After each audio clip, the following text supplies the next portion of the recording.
रामपाल जी महाराज जी ने बताया था कि तीन देव की जो करते भक्ति उनकी कदे ना हो मुक्ति, क्योंकि हमारे तीनों देवता ही विकारग्रस्त भी हैं, जन्म मृत्यु से भी ग्रस्त हैं, और ये अपने श्राप भी भोगते हैं, अपने पाप भी भोगते हैं। विश्वास नहीं हो रहा? आ जाओ, भविष्य पुराण में लिखा हुआ है। और ये संत रामपाल जी महाराज जी की लिखी हुई नहीं है, ये हजारों साल से जो चली आ रही है वही है। भविष्य महापुराण भाग 2, और इसके अनुवादक है एस.एन. खंडेलवाल। कहां से छपी है ये देख लो जी, चौखंबा संस्कृत प्रतिष्ठान। इसके आप आ जाओ 17वें अध्याय पे, प्रतिसर्ग पर्व में, पेज नंबर 659। किसी समय भगवान ऋषिवर अत्रि ने पत्नी अनुसुईया के साथ गंगा तट पर ब्रह्म ध्यानरत रहकर महान तप प्रारंभ किया था।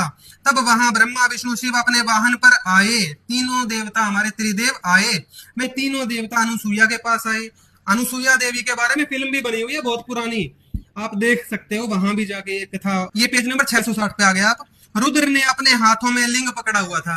भैया मैं कुछ डिफाइन नहीं करूंगा, आप देख लेना रुद्र जी क्या कर रहे थे, शंकर जी। विष्णु उसमें रसवर्धन कर रहे थे, और ब्रह्मा काम के कारण अनुसुईया के वश में प्रतीत हो रहे थे। भैया तीनों देवों की क्या स्थिति थी काम के कारण, आप देख लो।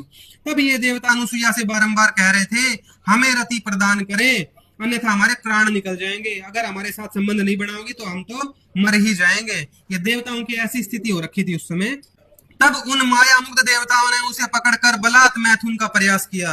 भैया बलात् मैथुन क्या होता है अब आप देख लो, मैं कोई डिफाइन नहीं करूंगा, सारे पढ़े लिखे भाई हैं।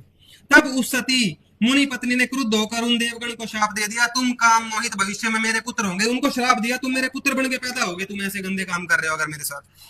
तब अनुसुईया ने उनसे कहा, तुम सब मेरे पुत्र होकर शाप मुक्त हो सकोगे। यह सुनकर वे देवगण अपनी शाप मुक्ति हेतु ब्रह्मा ने चंद्र रूपेण, विष्णु ने दत्तात्रेय रूपेण तथा रुद्र ने दुर्वासा रूपेण पुत्र बनकर पाप के मोचनार्थ योग करना प्रारंभ किया। अपने पाप भोगने शुरू कर दिए। ब्रह्मा विष्णु शिव जी की मृत्यु हो गई। नहीं क्लियर हुआ? अगली लाइन पढ़ लो। तब लोकों में इन त्रिदेव के न रहने के कारण, त्रिदेव नहीं रहे ना वहां पे, इनकी मृत्यु हो गई और ये पैदा हो गए अनुसुईया के गर्भ से तीनों। सर्वधर्मिणी गुणात्मिका देवी प्रकृति ने, दुर्गा देवी ने अन्य ब्रह्मा विष्णु रुद्र का निर्माण करके जगत कार्य चलाना प्रारंभ किया। ब्रह्मा विष्णु जी शिव जी की मृत्यु हो गई, और दूसरे ब्रह्मा जी विष्णु जी और शिव जी की पोस्ट पे बना के बैठा दिए। अभी भी त्रिदेव हमारे ऐसे ही चल रहे हैं, ये सृष्टि ऐसी ही चलती रहती है। काल ब्रह्म अपने तीनों पुत्रों को ऐसे ही मोहित करके उनसे ऐसे काम करवा देता है जिनके पापों को भोगना इनके लिए भी मुश्किल हो जाता है। जो संत रामपाल जी महाराज जी ने बता दिया वो पत्थर की लकीर है भाई, सच साहेब।